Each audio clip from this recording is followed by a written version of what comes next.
Hello बच्चों, 64वीं मुख्य परीक्षा के परिणाम आने के बाद मैं कुछ छात्रों के विशेष प्रयास से आप लोग के लिए साक्षात्कार में आपके परफॉर्मेंस अच्छे हों और आपके परिणाम सकारात्मक हों, इस दिशा में मैंने एक छोटा सा प्रयास किया।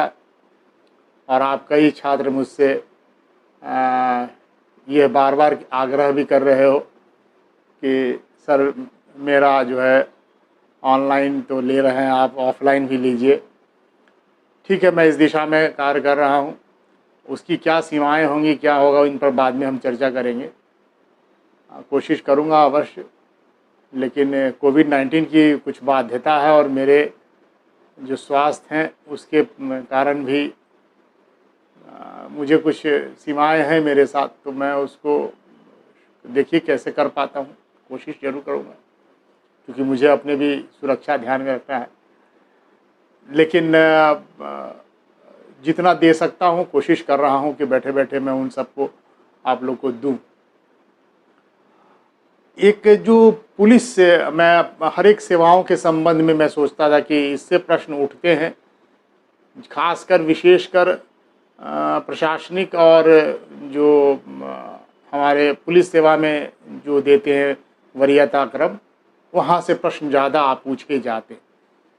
वरीयता क्रम से प्रश्न पूछे जाते हैं, तो 2-4 पोस्टों के विषय में क्या क्या प्रश्न पूछे जा सकते हैं, संभावनाएं क्या क्या बनती हैं, उस पर भी मैं सोचा कि एक बता दूं ताकि आपको हेल्प मिल सके उस दिशा में। प्रश्न तो पूछता ही रहता हूं मैं, तो कुछ के अच्छे उत्तर भी मुझे प्राप्त होते हैं, कुछ के थोड़े सकारात्मक दिशा में उत्तर नहीं होता है, लगता है उसमें फंस सकते हैं वो, तो उनके लिए लाभकारी सिद्ध हो सकता है। जैसे मैं पुलिस सेवा को ही पहले ले रहा हूँ, तो आप अगर देते हैं कि बिहार जो पुलिस सेवा है उसमें मैं जाना चाहता हूँ, तो उससे प्रश्न पूछे जा सकते हैं। तो अक्सर जो प्रश्न आते हैं आप लोग के, मैं उस पे आऊँगा। वो फिर छोटी छोटी बातें जो पूछी जाती है वो अंत में आऊँगा, और कुछ प्रॉब्लम बेस्ड क्वेश्चन होंगे वो भी अंत में आऊँगा। तो इसको मैं 2 सेगमेंट में लेके चलता हूँ। एक बहुत लंबा सेगमेंट हो जाएगा, 2 सेगमेंट में बांट के चलता हूँ। तो आज मैं कुछ मुद्दे पर बात करूँगा, फिर अगले वीडियो में कुछ मुद्दे पर बात करूँगा। तो इस संबंध में जैसे मैं पूछता हूँ कि आप पुलिस सेवा में आएंगे, क्या सुधार करेंगे, तो आप लोग का जो है एक ये मोटो पे रहता है उत्तर, वो है सामुदायिक पुलिसिंग। ठीक है, मैं उसका आश्रय लूँगा। अब ये सामुदायिक पुलिसिंग होता क्या, तो आप लोग 1-2 लाइन में डिफाइन जरूर कर देते हो। एक दिन मैंने किसी बच्चे से पूछा कि सामुदायिक पुलिसिंग की शुरुआत कहाँ से हुई, इसकी हिस्ट्री क्या है, और वो नहीं बता पाए। तो मुझे लगता है कोई भी चीज़ अगर बोलते हैं आप, तो प्रयास कीजिए कि आप उसके तह तक जाने का प्रयास कीजिए। यानी कि जब मुझसे ये प्रश्न पूछे जाएंगे तो मैं ये उत्तर दूंगा, तो उसके उत्तर में से कई प्रश्न और निकल करके आते हैं, उन सब के तह में जाना आवश्यक है। ठीक है, ध्यान में रखिएगा। कोई भी प्रश्न काहे नहीं हो, मैं बस बहुत सारे प्रश्न पूछता रहता हूँ। मैं उसके जब डीप में जाता हूँ तो बच्चे वहाँ फंस जाते हैं। यानी सतही ज्ञान से आवश्यकता नहीं है। ठीक है, सुपरफिशियल कुछ याद आया आपको, आपने बता दिया, वो अच्छी बात है, लेकिन डीप में अगर वो गया जाना चाहिए, तभी पता चलेगा कि आप गहराई में किसी चीज़ के जाते हो। तो एक प्रशासक के दृष्टिकोण से जब कोई समस्या आएगी तो उस समस्या के तह में आप जाएंगे। ठीक है, ये सब के पीछे कुछ ना कुछ रीजन है पूछने का। ठीक है, तो जो सामुदायिक पुलिसिंग है वो होता क्या है। ठीक है, तो सामुदायिक पुलिसिंग एक सकारात्मक अवधारणा है जो पुलिस और जनता के बीच की खाई को कम करती है, उनकी दूरियों को कम करती है। ठीक है, इनको पाटने का काम करती है। जो सांप्रदायिक संघर्ष जब होने की संभावना हो तो ये टालती है, ये निश्चित रूप से संघर्ष को कम करने का प्रयास करती है सामुदायिक पुलिसिंग। ठीक है, नशीली दवाओं के दुरुपयोग, मानव तस्करी, संदिग्ध गतिविधियों की पहचान करने में ये सामुदायिक पुलिसिंग महत्वपूर्ण भूमिका अदा करता है। ठीक है, अभी आप कोविड-19 के समय में भी देखेंगे कि बहुत टेंशन क्रिएट हुआ, एक समुदाय विशेष के प्रति विद्वेष की भावना भर दी गई और इससे जो देखेंगे आप टेंशन, कम्युनल टेंशन तक इस स्थिति उत्पन्न हो गई। तो इसको कम्युनिटी पुलिसिंग के द्वारा ही कंट्रोल किया गया। उस समुदाय विशेष के ही कुछ लोग सामने आए, उनको अपने कॉन्सेंट में लिया गया, प्रशासन के साथ उनकी बैठकें हुई और इसको कंट्रोल किया गया। तो आपकी केंद्र बिंदु में सामुदायिक पुलिसिंग ही रहता। तो अगर इसके इतिहास में अगर आप जाएंगे तो इसकी शुरुआत 1829 में ब्रिटेन के रॉबर्ट पील ने की थी। ध्यान में रखिएगा, रॉबर्ट पील 1829 ईस्वी में। और इसमें जो जनता का सहयोग पुलिस लेती है और अपराध की रोकथाम करने का प्रयास करती है। ठीक है, अब सामुदायिक पुलिसिंग के अलग अलग प्रांतों में भी अलग अलग संगठन के तौर पे नाम इसका है। जैसे तमिलनाडु में इसको पुलिस मित्र कहते हैं, राजस्थान में भी पुलिस मित्र कहते हैं, उत्तर प्रदेश में भी पुलिस मित्र कहते हैं। हमारे यहाँ भी कॉन्सेप्ट पुलिस मित्र ही कहने का है और असम में उसको प्रहरी कहते हैं, बंगलुरु में इसे स्पंदन के नाम से जानते हैं। ठीक है, तो ये सब कुछ चीज़ें हैं। राजस्थान में तो एकदम बिल्कुल उनको लाल टी शर्ट और टोपी वगैरह भी दिया गया, तो ये ड्रेस कोड भी उनका शामिल कर लिया गया। तो ये सब चीज़ें हैं जो थोड़ा विशिष्टता है, इसको ध्यान में रखिएगा। ठीक है, तो थोड़ा सा डीप में चले जाइएगा ये सब, तो ये आपको विशिष्टता प्रदान करता है। अगर वो पूछ दिया और आपने बता दिया तो ये जाता है कि लड़का हर चीज़ों को गहराई से जानने की कोशिश करता है, पॉजिटिव है। अब आइए कि इसमें जो शिकायत, रिपोर्टिंग और निवारण ये सब इसके में कारगर सिद्ध होता। तो ये बातें हैं, मैं इसको दे भी दूंगा लिखा हुआ, मैंने एक जगह लिख भी दिया, तो ये आप लोग उसको देख लीजिएगा। इसके बाद आता है इंटरनेट पुलिसिंग क्या है। ठीक है, तो अपराधों पर नकेल कसने के लिए पुलिस इंटरनेट का मदद ले रही है। किस जगह पर सर्वाधिक अपराध हो रहे हैं उसको टारगेट करती है और उसको जियो टैगिंग कर करके उसको नेट से जोड़ करके उनकी गतिविधियों को वॉच करती है और इसका इस्तेमाल कर रही थी। इंटरनेट जो है उसका इस्तेमाल करके अगर पुलिस अपराध पर नियंत्रण करे तो उसको इंटरनेट पुलिसिंग कहते हैं। ठीक है, छोटा सा उदाहरण है, आप दे सकते हैं। हालांकि जहाँ ये सहयोग पकड़ रहा है आजकल की स्थिति में बहुत अपराध भी इसके कारण बढ़ गए हैं, जिसको हम लोग साइबर क्राइम के नाम से जानते हैं। मैं उस पर आऊँगा बाद में। एक और कॉन्सेप्ट आया जो कि बिहार में उसकी शुरुआत हुई और वो है केंद्रीय गृह मंत्रालय के द्वारा शुरू किया गया है स्टूडेंट पुलिस कैडेट। जैसे एनसीसी है, नेशनल कैडेट कॉर्प्स, उसी तरह से स्टूडेंट पुलिस कैडेट की अवधारणा आई है। यानी कि बच्चों में, स्कूलों में ही उनको पुलिस के साथ सहयोग करने की भावना विकसित कर दी जाए, उनका सहयोग लिया जाए, उनके अंदर में कर्तव्य बोध उत्पन्न हो। इन सब उद्देश्यों को लेते हुए एक गुड सिटीजन बनाना है जो पुलिस का सहयोग करे और पुलिस के प्रति बचपन से ही उनकी अवधारणा जो है वो नकारात्मकता वाली छवि वो हटे और सकारात्मक दिशा में सहयोगात्मक व्यवहार करे। तो ये बहुत महत्वपूर्ण साबित होगा।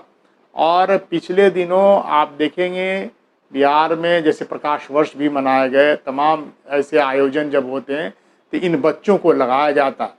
और आप ट्रैफिकिंग में देखेंगे बच्चे लगे हुए हैं, उनको जहाँ जहाँ सेवा वाला कार्य था प्रकाश वर्ष में वहाँ भी लगाए गए। तो ये बच्चे जो हैं वो पुलिसिंग में मदद करते हैं, क्योंकि बहुत मात्रा में पुलिस की संख्या कम होती है और बहुत जब आ जाए लोग आ जाए तो उनको कंट्रोल करना जो देखिए बड़े मात्रा में कंट्रोलिंग वाली तो बड़े लोग करते हैं, नहीं छोटे छोटे जो सेवा वाले काम हैं उसके लिए भी आवश्यकता पड़ती है, उसमें लगाए जाते हैं ये बच्चे। तो ये जो इस कार्यक्रम का जो मकसद है स्कूल और आउटडोर कक्षाओं में छात्रों को मूल्यों और नैतिकता की सीख देकर पुलिस और स्कूली छात्रों के बीच में एक सेतु बनाना, ये कार्य है स्टूडेंट पुलिस कैडेट का।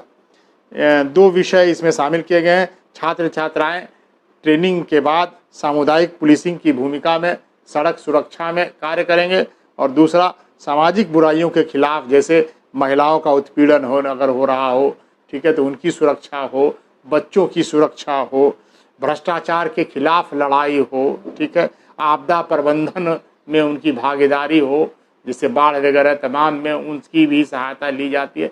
तो ऐसे एक टीम बनाया जाए स्कूली छात्रों का, जो कि इस प्रकार के प्रबंधन में, हालांकि उनके जान को जोखिम ना हो ऐसे कार्य में नहीं लगाए जाएंगे, उनको वो कल्याणकारी कार्यों में लगाए जाएंगे जो जैसे खाना बना के इनको उन तक पहुंचवाने वाला काम है, ठीक है। इन सब कामों में लगा करके बच्चों में इन सामाजिक कर्तव्यों के प्रति उनके अंदर में भावना, मानवतावाद, इन सब चीज़ों पर बच्चे पहले से ही उनके अंदर में भावना, देश के प्रति उत्सर्ग की जो भावना केवल सेना में जाकर के ना हो बल्कि इन सब चीज़ों में आकर भी हो, सामाजिक कार्यों में भी आकर हो, ये मेन उद्देश्य है, ठीक है।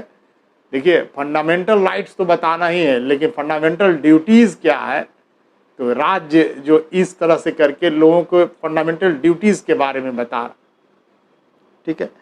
महिला पुलिस थाना, बाल सुरक्षा गृह, ट्रैफिक पुलिस, फायर ब्रिगेड, इन सब जगह जा कर के उनको प्रशिक्षित किया जाता है, उनकी कार्यशैली से अवगत कराया जाता है और उनकी क्या भूमिका होगी इससे उनको परिचय कराया जाता है, ताकि वो भी प्रशिक्षित हों। जैसे कहीं आग लग गई तो आप क्या करोगे, ठीक है, ठीक है। पानी अगर बाढ़ आ गया उसके पहले अगर सूचना मिलती है तो आप कहाँ सहयोग दोगे, उनकी क्या सीमाएं होंगी, वो सब प्रशिक्षण के दौरान बताई जाती है, ठीक है।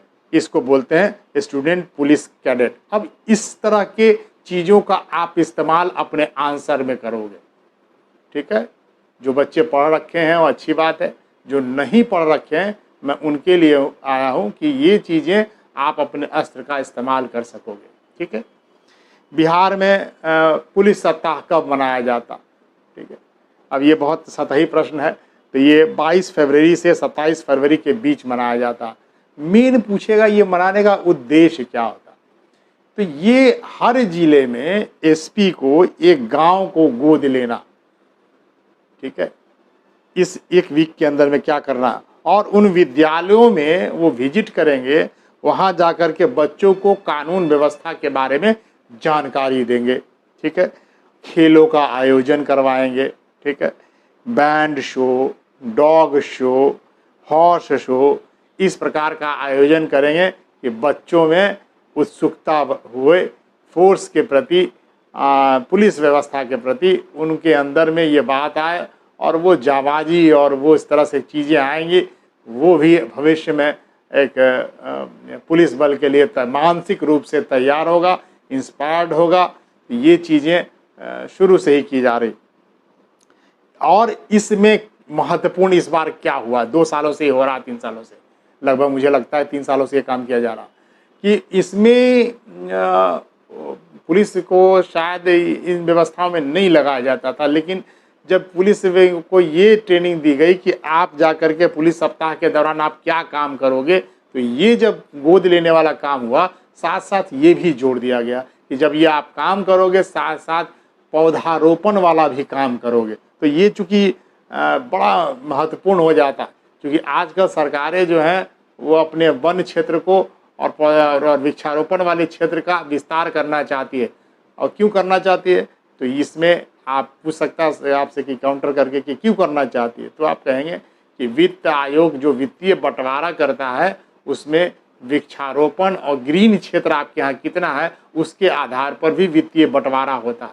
तो हर सरकार चाहती है कि ज़्यादा से ज़्यादा वृक्षारोपण हो, मेरा हरित क्षेत्र बढ़े, ताकि वित्त आयोग के द्वारा जो हमको पैसा मिलता है उसमें मेरी मात्रा बढ़े, ठीक है, और प्रदूषण का स्तर भी घटे। ये 1.2 काज है, बहुत महत्वपूर्ण है, तो उसका आर्थिक पहलू भी आप उसको बता सकते हैं, ठीक है।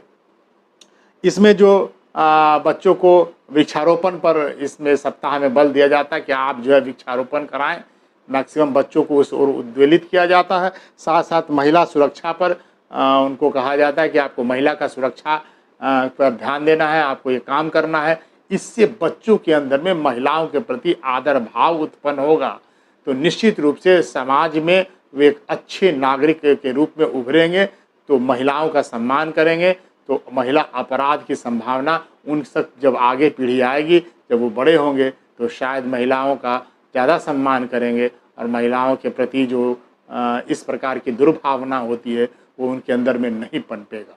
तो छात्रों के प्रति को इस प्रकार के कार्यक्रमों में शामिल करके उनके कर्तव्य बोध से उनको परिचित कराया जाता है।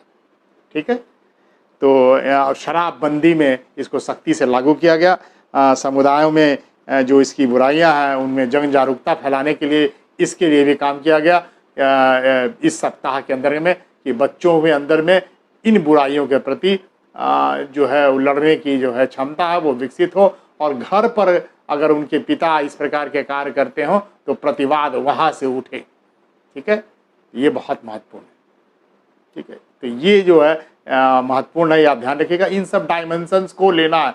प्रश्न कुछ और भी पूछे तो आप अगर क्या करेंगे, अगर आप बन जाते हो डीएसपी तो आपका क्या काम होगा इन अपराधों पर नियंत्रण करने के लिए, तो अपराध के ग्रास रूट लेवल पर जाएंगे कि अपराध पनपे ही ना, वो काम क्या करेंगे, तो ये सब अस्त्र आपको काम में आएंगे।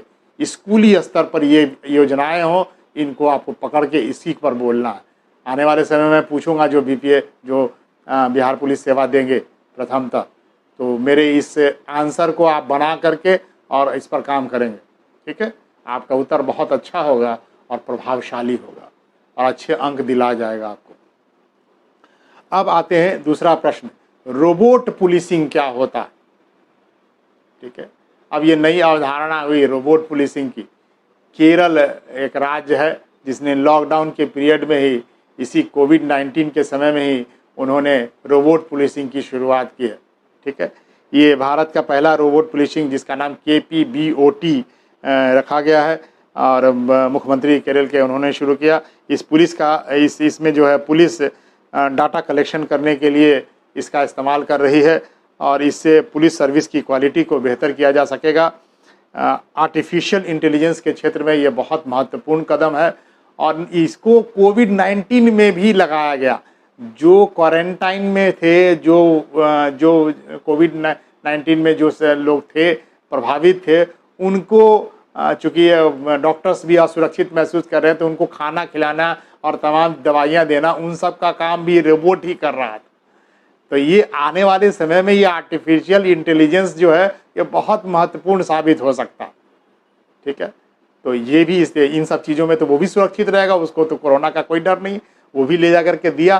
तो वैसे जगहों पे जहाँ पे डॉक्टर का ये सहयोगी साबित हो सकता है, तो ये रोबोट पुलिसिंग वाला जो है वो भी ध्यान में रखिएगा।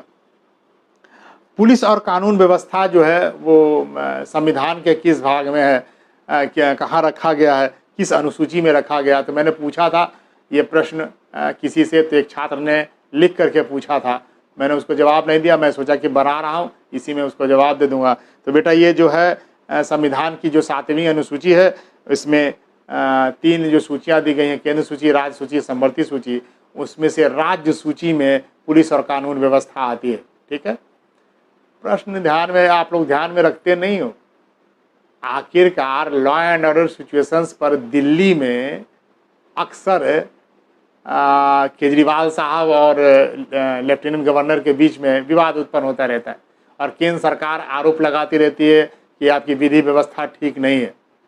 ठीक है, आरोप प्रत्यारोप चलता रहता है और मुख्यमंत्री हमारे जो केजरीवाल साहब हैं वो कहते हैं कि कानून व्यवस्था तो हमारे अंतर्गत में है ही नहीं, वो तो लेफ्टिनेंट गवर्नर के हाथ में है, चूँकि केंद्र शासित प्रदेश है, स्पेशल स्टेट है और राज्य सूची में वो विषय इनके, चूँकि राज्य का पूरा दर्जा मिला हुआ नहीं है तो कानून व्यवस्था जो इनके हाथ में नहीं है, तो कानून व्यवस्था उन्होंने अपने हाथ में कर रखी है। राज्य होता तो कानून व्यवस्था अपने हाथ में रहती।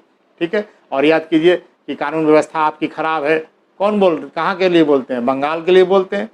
ठीक है, देखिए अमित शाह जी जो हैं, केंद्रीय गृह मंत्री जो हैं, लगातार आरोप लगाते रहती है ममता बनर्जी पर कि लॉ एंड ऑर्डर सिचुएशन आपका खराब है। तो ये राज्य सूची का विषय है। ठीक है, कॉमन दिमाग लगाएंगे, आप दौड़ेंगे तो आप निश्चित रूप से उसका उत्तर स्वयं पा लेंगे। ठीक है। और देखिए एक प्रश्न और है कि मैंने पूछा था तो उसमें पूछा गया कि भारतीय पुलिस का आदर्श वाक्य क्या है। ठीक है, तो आदर्श वाक्य सत्यमेव जयते है। इतना जगह तो लिखा रहता है सत्यमेव जयते, आदर्श वाक्य उसका वही है, सत्यमेव जयते। कहाँ से लिया गया सत्यमेव जयते, ये पूछ देगा फिर आपसे। आपने जैसे ही बोलेंगे सत्यमेव जयते कहाँ से लिया गया, तो आप बोलेंगे मुंडको उपनिषद से लिया गया। उपनिषद साहित्य में मुंडक उपनिषद से सत्यमेव जयते हमारे यहाँ लिया गया, जो हमारे अशोक स्तंभ और तमाम चीज़ों पर भी लिखा रहता है सत्यमेव जयते। जो चक्र है उसके नीचे लिखा रहता है सत्यमेव जयते। तो आप इसको भी ध्यान रखिएगा, ये मुंडको उपनिषद से लिया गया। ठीक है। अब जो अगला प्रश्न है, NIA के गठन का कब और क्यों किया गया, तो ये नेशनल इन्वेस्टिगेशन एजेंसी है। ठीक है, राष्ट्रीय जांच एजेंसी। ये इसका गठन जो है वो एक संघीय फेडरल एजेंसी है, इसके लिए किया गया। चूँकि क्यों किया गया, अगर ये प्रश्न आए तो आप ध्यान में रखिएगा NIA का गठन करने के पीछे रीजन क्या था।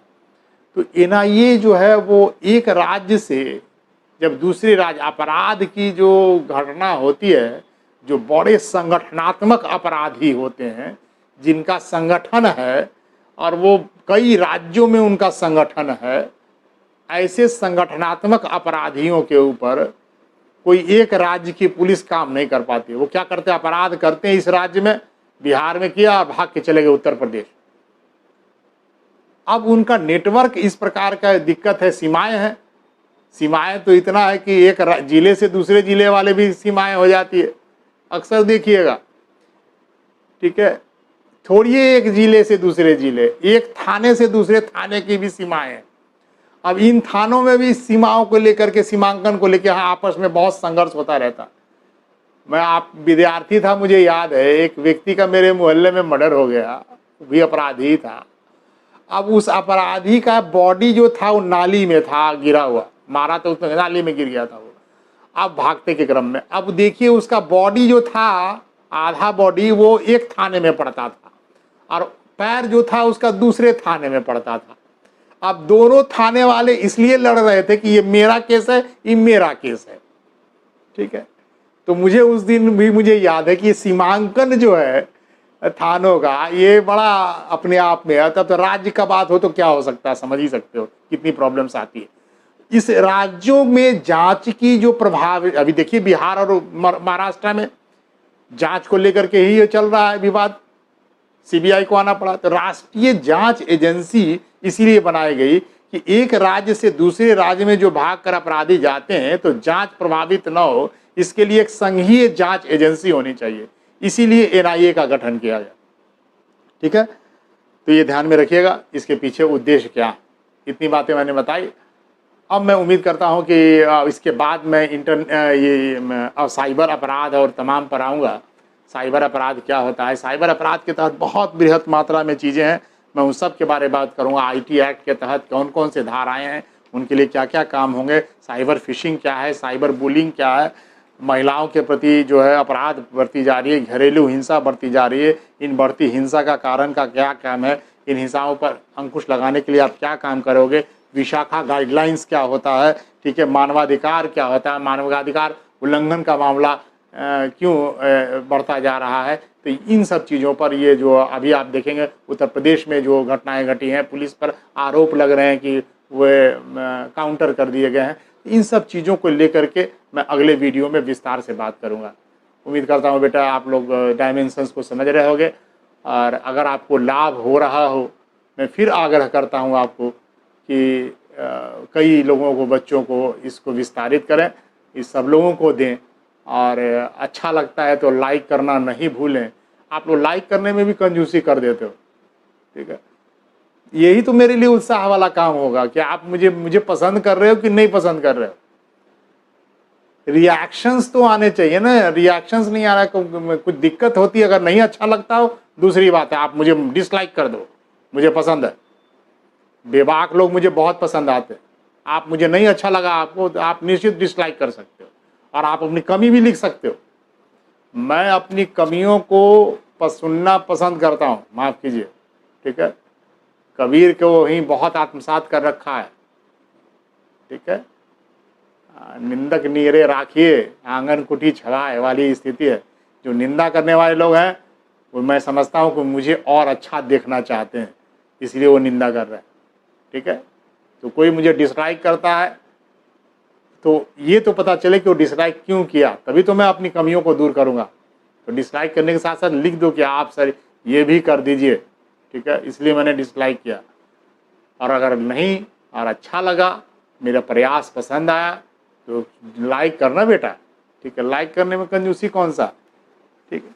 और सब्सक्राइब करने में भी कंजूसी मत करना, ठीक है। मेरा जो आगे जो छात्र शूट कर रहा है वो निराश हो जाता है, कह सर इतना आप मेहनत करते हो और मैं भी वक्त दे रहा हूँ, आकर रिकॉर्ड कर रहा हूँ, और लोग जो है इसको आगे नहीं बढ़ा रहे या फिर इसको सब्सक्राइब करने में कंजूसी कर रहे हैं। देखते तो हैं, व्यूज़ तो होता है, लेकिन वो लोग सब्सक्राइब करने में कंजूसी करते हैं। तो बेटा वो निराश ना हो, आगे वाला मेरा देखिए छात्र हंस भी रहा है, ठीक है। तो आप ऐसा ना करें, आप इसको निश्चित रूप से जो मैं कहूँ आप निश्चित रूप से वो कर करके आप मुझे जो है अनुग्रहित कर सकते हैं।